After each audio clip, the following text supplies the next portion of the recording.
Drink the blood, drink the blood. Tessa jumped and cursed at the ancient African gray parrot in the silver cage. She had been in her new position only a fortnight, and that bird was already giving her nightmares. The thing was withered and grumpy, and he repeated the creepiest nonsense. Tessa was charged with covering the cage at night so the bird wouldn't be disturbed. She also had to feed the damn thing and clean his cage. The parrot, by the name of Quincy, would as soon bite you as look at you, and he seemed to hate Tessa especially. He screamed if she entered the room and tried frantically to get at her fingers when she opened the door.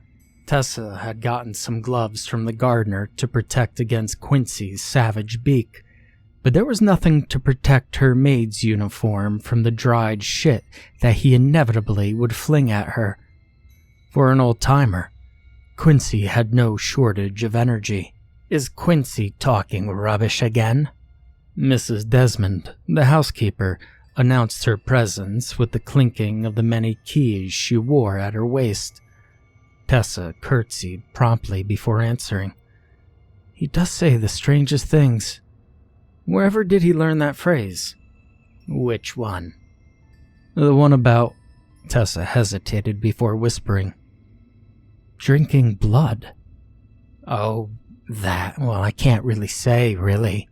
Some would believe he learned it from old Mr. Murdoch. He was a footman who ended up in the asylum in the next county, but Quincy was scaring the new hires long before Murdoch went loopy. Mrs. Desmond smiled. Tessa had taken to the housekeeper immediately, for she was a kindly woman who seemed eager to make the new maid feel at home. When Mrs. Desmond had learned that Tessa was an orphan, she had clucked her tongue but kept her silence, which Tessa liked. She was tired of being pitied. There now, Miss Tessa. Don't you worry about Quincy. If he were a person, he would be at the asylum too. He's a mad old bird and nothing more. It is often that I wish Lady Eastman weren't so attached to him. Mina hated him too. Mina? Tessa asked. Well, the young lady that you replaced, Mrs. Desmond said. If I may, Tessa asked. Why was she dismissed? I don't mean to pry, but I know that she left unusually fast. I wouldn't want to repeat her error. Yes, well, she was dismissed within a year. Mina just wasn't the right fit for this house, Mrs. Desmond said, but she avoided Tessa's gaze. Look in the dark mirror, Quincy said softly. Tessa shuddered. The mysterious and little-seen lady of the house went by the name of Eastman, and she often asked to have Quincy brought to her room. Mrs. Desmond would have two of the footmen carry the parrot in his heavy cage, and Lady Eastman would shut herself in with him for hours on end, to the point where Tessa was sure she knew exactly who was teaching the old bird those creepy sayings. She supposed she couldn't blame the old lady. She was older than any of the staff knew, and in her bed most of the time. Tessa had heard the servant girls talking about whether she was dying at last, and there was wild speculation about whom the estate might pass to when it came that time. No one knew whether Lady Eastman had any living relatives. She certainly didn't receive visitors, although she sent out and took in a great many letters from the post. Occasionally, Tessa was asked to deliver the letters to the post office, although she didn't recognize any of the names. Dr. Van Martin, Monsieur Lee, Messrs. Poland, Sowers, and Worth. None of those names were local ones, but still Tessa enjoyed the hour-long carriage ride. It was an opportunity to rest her feet, and the task was much coveted by the other staff. And thus, Tessa passed her time, dreaming of the day where she might climb the ranks in the household, and then eventually be recommended by Mrs. Desmond to a higher position at a more esteemed household. Not that the Eastman estate was anything to sneer at.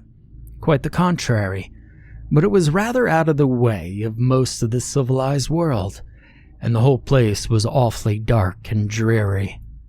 Set out in the middle of a bleak-looking countryside, the Italian-style home had been completed in the early 1800s, according to the fashion and taste of the time.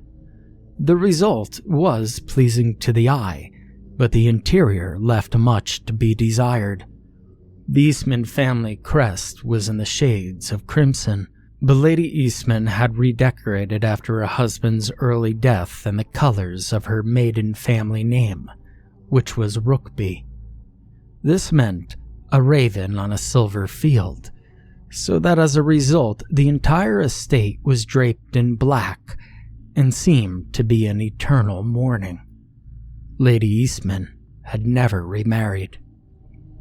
As the summer started to fade into autumn, Tessa found that she had grown comfortable with the routine of her new position. Mrs. Desmond would give her a few keys in the mornings, which would open up the rooms that she was assigned to clean. Usually these were guest rooms that were hardly ever used, but they were kept in working order just the same. Tessa would dust or sometimes air the bedding if it had been a while. The estate was enormous, and Tessa sometimes found herself lost while looking for a particular chamber. One morning, Tessa was only given one key, and instructed to clean the study on the 4th floor, and to check the books for any sign of decay or rodents. She tried to mask her displeasure, but Mrs. Desmond frowned. "No sour faces, Miss Tessa. You've escaped silver polishing duty." Tessa swallowed the reply that was on her tongue, since Mrs. Desmond was her superior. But she actually enjoyed silver polishing. Tessa was usually assigned with at least one of the other staff members, and she enjoyed talking with them. They all had such interesting stories. Cleaning the study promised a day of solitude and boredom, and a lot of sneezing. However, when Tessa found the door she was looking for, she discovered that it was open a crack, although there was no light within. She couldn't say why, but Tessa felt nervous as she pushed the door open. The blackness of the room seemed to swallow any light from the hallway, and she realized that the drapes must have been drawn shut. Strange for the door to be open. Had no one noticed it? Any room that wasn't used regularly was always locked tight upon Mrs. Desmond's orders. Taking a deep breath, Tessa strode across the room and threw open the drapes. A high-pitched shriek burst from one corner of the room, and Tessa nearly fainted with shock. Turning, she beheld a skeletal figure in a dusty armchair, arms crossed over its face. "Close the damn drapes, you fool," the person cried. Tessa hurried to comply, her hands trembling as she returned the room to darkness once more. "Now light the lamps, so I know whom I will be dismissing." The voice, coming from the darkness, was hoarse and cracked like old leaves. Tessa hurried to comply, taking a match from her apron pocket, dropping it, and lighting a second. She looked around in vain for a lamp, but it was difficult to see. She cried out as the flame burned her fingers, and she dropped the spent match to join the first on the floor. "The lamp is on the desk to your left," the voice said impatiently. Tessa lit a third match, and the room was illuminated at last, although the darkness seemed reluctant to leave, and hovered near the creature in the chair, casting her deep in shadow. Tessa realized that this must be Lady Eastman. "My lady, please, I had no idea you were here," Tessa said timorously. "I have no doubt of that," Lady Eastman snorted, but she no longer sounded as angry. "Come closer. I didn't realize you were such a young girl." That makes a difference." "Well, I beg your pardon, my lady?" Tessa asked. "Come closer." The voice snapped like dry twigs, and Tessa walked forward, kneeling beside the chair at Lady Eastman's gesture. "Oh, you're lovely. Not at all like Mina," Lady Eastman wheezed, her version of laughter. Tessa couldn't have said the same for Lady Eastman. The lady of the house looked as though she were ready to lay in the grave. Pale skin was stretched too tightly on her small face. Her eyes were heavily shadowed, and there were only a few wisps of hair clinging to her scalp. A silver dressing gown and beautiful heavy fabric draped over her thin neck and sagged back from her spare shoulders, and Tessa noticed black ravens embroidered on the collar. "What is your name?" Lady Eastman asked. "I'm Tessa." "Tessa? Tessa?" Lady Eastman repeated, as if tasting the word. "Well, that's an unfortunate name you have. But it's common enough, and, well, you'll have to do. Now tell me, lovely little Tessa, are you a little slattern like Mina? Do you enjoy male company?" "No, ma'am," Tessa replied slowly, feeling shocked. "I haven't had the occasion to meet many gentlemen."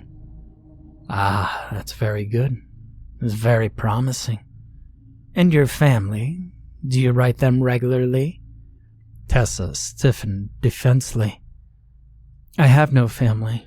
I was sent here when I came of age from the orphanage." "Well, that's a pity," said Lady Eastman, although she didn't sound as though she pitied Tessa. "Did you learn to read at all in the orphanage?" "Oh, yes. Well, I'm quite fond of reading," Tessa said. It was one of her few pleasures, and she half hoped that Lady Eastman was about to offer her the use of the library or something similar. "Very well. That is all I need to know. Why don't you be a good girl and go fetch Mrs. Desmond for me?" Tessa was very glad to take her leave, remembering only at the last to dip a curtsy to her employer before retreating. She found Mrs. Desmond easily enough, overseeing the kitchen where the cook was complaining about the quality of the sugar. Mrs. Desmond's eyes opened wide when Tessa explained what had happened, but she nodded and left quickly enough after being told that she had been summoned. Before departing, she told Tessa to assist Regan in polishing the silverware, which Tessa was happy to do. But when Mrs. Desmond returned, she had a strange look and said that if it was Lady Eastman's wish, that Tessa attend her in her bedroom every morning and read to her. Regan's eyes were like saucers when she heard this, and Tessa felt sure that she looked much the same.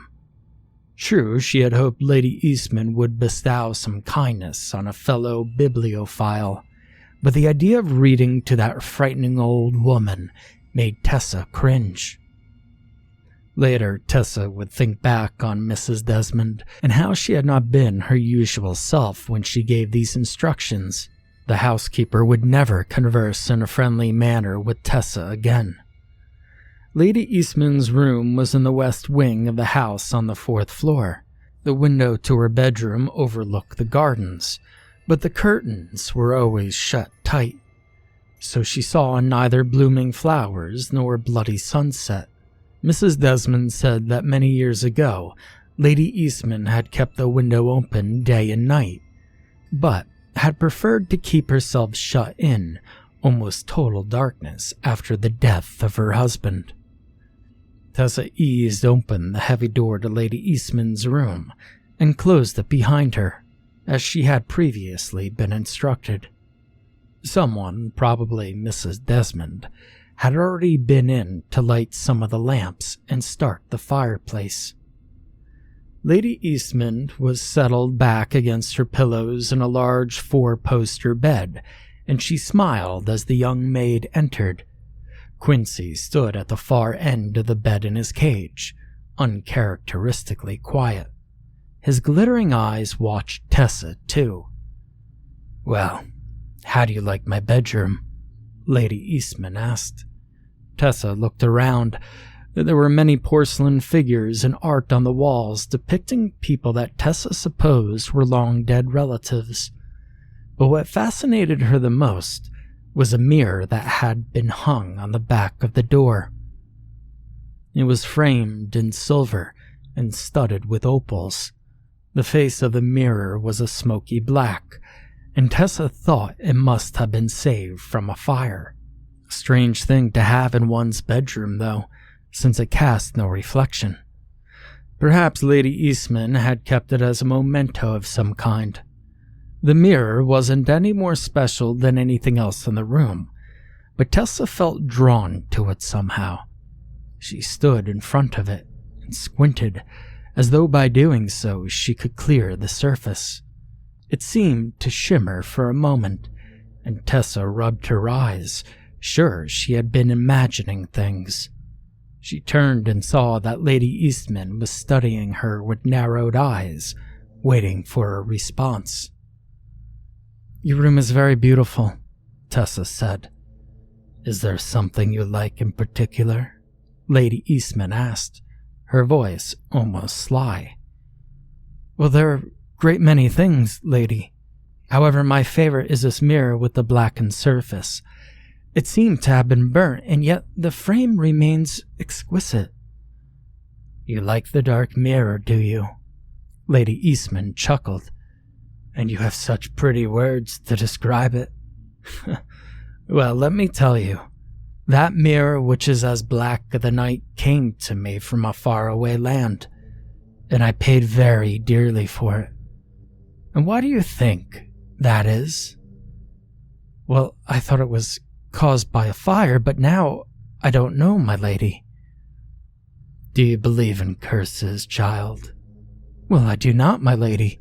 They are pure fiction, meant to frighten and entertain." Tessa wondered what Lady Eastman wanted from her. Fear? She wouldn't get it. "You are a foolish girl. Well, that's all the better for me. Come, read to me." Lady Eastman pointed to a straight-backed chair beside her bed, a book already upon it, and Tessa bowed her head, feeling as though she had been gravely out of place. She sat and began to read, blushing when she realized that she was reading a particularly racy Gothic romance. But then, elderly women were probably prone to the same fantasies as the young, so she was able to bear it a bit, only she wished Quincy would stop staring at her. After an hour had passed, Lady Eastman raised her hand to signal Tessa to stop, and she asked her to look once more into the dark mirror. "What do you see?"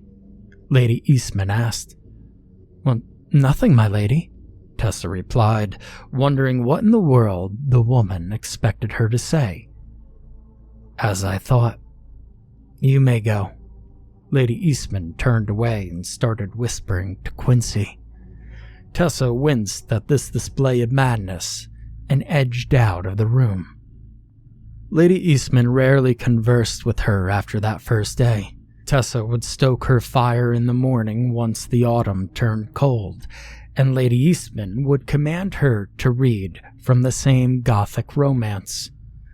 Quincy was always in the room waiting for Tessa, and he would ruffle his feathers restlessly until she had sat down. Each time before Tessa left, Lady Eastman told her to look into the dark mirror and see if she noticed anything different. Tessa knew now that Lady Eastman had gone quite mad, as the mirror always looked the same to her, but the only person she could have confided in was Mrs. Desmond, and the housekeeper was openly avoiding her. And then one day, the mirror looked different. "It's changed," Tessa said wonderingly. Her eyes were fixed on the mirror. She couldn't have imagined this. She backed away slightly, feeling disturbed for reasons that she couldn't have explained. What did you say?" Lady Eastman's voice was alert and attentive. This in itself was unusual, as she had, as a rule, been very bored after their first meeting. Each time Tessa had said that the mirror remained unchanged, Lady Eastman had grown more and more disinterested in her. The opals are pink now, not white, and the surface seems clearer. I think I could see something moving. Can you? Lady Eastman's voice was harsh and heavy and very close. Tessa turned away from the mirror and saw that Lady Eastman had moved to all fours at the end of her bed, mere feet from where Tessa now stood. The old woman's gnarled hands had clawed into the sheets and were digging into the mattress, but her face was what truly spooked the maid. Lady Eastman was perspiring, and her eyes were bulging with some sort of crazed excitement. Rivulets of sweat tracked down her face and had soaked the front of her nightdress. Tessa gave a frightened gasp at the sight and backed towards the door. She had no idea what it meant, but the moving figure in the mirror felt evil somehow, and Lady Eastman was acting so bizarrely.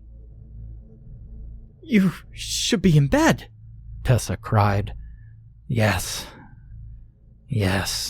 Lady Eastman sat back suddenly on her knees. Her eyes closed, and when they opened, they had a frighteningly distant look. It was as if she had suddenly come back from a journey to the edge of the universe. A thin line of saliva escaped the corner of her mouth, and Tessa found that she was shaking, and she tried to steady herself. "Oh, my apologies." Lady Eastman gave Tessa a strange smile. "I am told that I'm not always myself these days. Never mind the mirror, honey. In certain lights, it can be quite mesmerizing, but it is a parlor trick, nothing more." Tessa looked doubtful at the mirror. The shadow within seemed to grow still. She felt like a mouse being watched by a house cat who'd been biding his time for far too long. Quincy, at the side of the bed as always, made a low croaking sound that Tessa tried to ignore. "If you say so, my lady," Tessa said. "Come, help me get back under this quilt. My strength is failing me. I had thought there was no hope, but there is. Yes, I cannot be mistaken. The opals, they are a light. The promise and the trade." Alarmed, Tessa ran toward the bed and helped Lady Eastman to get comfortable again. Her aged employer was no longer making any sense. Clearly, she was having an episode of some kind, and despite the fact that the old woman gave her the creeps, Tessa felt a bit sorry for her too. The both of them were alike after all, for Lady Eastman had no one to care whether she lived or died except her servants. The old woman sighed once she settled back against the pillows. As Tessa bent to tuck the quilt under her chin, she found that Lady Eastman was cupping her cheek, almost tenderly. "You're so young. You're so full of life. I would suck the youth straight from your sweet lips if I could." "I beg your pardon?" Tessa jerked away, too quickly, for the Lady Eastman's fingernails cut her cheek in two thin lines. Tessa pressed a hand to her injured cheek and stared with horror at the figure in the bed. "Oh, did I say something?" Lady Eastman's eyes were wide and innocent. She truly was mad after all. "Not at all, my lady. Please do get some rest." Tessa bowed and exited the room, but not fast enough to miss what Quincy said next. "Drink the blood." Tessa began dreading her hour in Lady Eastman's room after that. The mirror no longer moved for her, but the figure in it was still there, and it seemed to be changing positions. The opals were always darkening in color to the point where Tessa believed she might be catching the madness from Lady Eastman. Of course, Lady Eastman herself was bad enough. Even Quincy was preferable company when compared to that creepy old woman. Although, he hadn't warmed to Tessa at all, despite all the time he spent listening to her voice. "He won't warm up to you either," Regan warned her one afternoon. "Well, that bird doesn't like the new girls." "Well, I'm not a new girl anymore," Tessa had protested. In the next moment, Mrs. Desmond had cleared her throat loudly, and the girls' conversation had ended there. Tessa thought that Mrs. Desmond had grown even colder toward her in the last month or so, and she couldn't help feeling hurt by it. For she noticed Mrs. Desmond was on friendly terms with everyone else in the house. One morning on her way for her reading session, she overheard Mrs. Desmond conversing with Lady Eastman in the ladies' room. "I suppose you will need me to clean up," Mrs. Desmond was saying. Her voice was very informal for someone who was speaking with her employer. Tessa paused, too intrigued to interrupt. "Yes, it's nearly ready." "And the bird?" "Quincy has spoken with the creature and is in agreement. He said today is soon enough." The girl's voice and face had piqued the creature's interest. "I was worried at first. It took such a long time to awaken." Lady Eastman was speaking with more urgency now. "Well, that settles it then," said Mrs. Desmond. Tessa clamped a hand over her mouth in horror mixed with amusement. Mrs. Desmond was pretending the bird could talk. Was she pandering to Lady Eastman's ravings, or did she share the madness? The conversation had turned so strange. "I expect my share of 10 years, as before, for my silence," Mrs. Desmond said crisply. "As you wish. Just make sure the floor is empty." "Well, there's no need to remind me of that. The others have been sent to air out the bedrooms in the guest wing. They'll be busy for hours. Of course, I'll need to start dismissing some of the younger girls who didn't work out." Tessa had little warning. The carpet muffled Mrs. Desmond's footsteps. The door opened suddenly, and Tessa had to pretend to be surprised. Evidently, she wasn't a good actress, because Mrs. Desmond's eyes grew narrow at the sight of her. "Have you been here for long?" the housekeeper asked suspiciously. "No, not at all. I was just a bit late this morning," Tessa lied. "Well, then come in then." Tessa hesitated, but Mrs. Desmond pulled her into the room and shut the door behind them. She made no move to leave, and Tessa saw that in the chair where she usually sat, instead of a book, there was an open box with a silver knife that glinted in the lamplight. "Well, stroke the fire, girl," Mrs. Desmond commanded. All the warmth had gone from her voice, and she was quite the stranger now. Tessa performed the task clumsily. She was nervous at this change of routine, and she keenly felt the eyes of Mrs. Desmond and Lady Eastman on her back all the while. Quincy made a small hissing noise as the fire sprang to life. "Please, it's finished. May I go now?" "Not until you look into the mirror," Mrs. Desmond said quietly. "You knew that Lady Eastman kept asking me to do that?" Tessa was confused. She looked at Lady Eastman, who was rising from her bed with difficulty. Mrs. Desmond made a move as if to help her. "Well, never mind that," Lady Eastman rasped. "Get to it. I'm feeling weak." Mrs. Desmond shoved Tessa toward the mirror as Lady Eastman came to stand behind them. The opals had gone black, with streaks of red veining their surface. The last of the smoke that had clouded the surface began to recede, and to her horror, Tessa realized that she could see what was in the mirror clearly for the first time, and it was not her reflection that was shown. A horned creature of darkness and flame stood on cloven feet, its clawed hands pressed against the glass.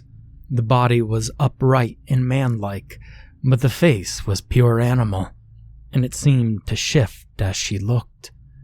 As Tessa watched, feeling rooted to the floor, it opened its mouth and gushed out dark smoke that somehow floated into the room. It spoke gutturally in a language that Tessa did not know.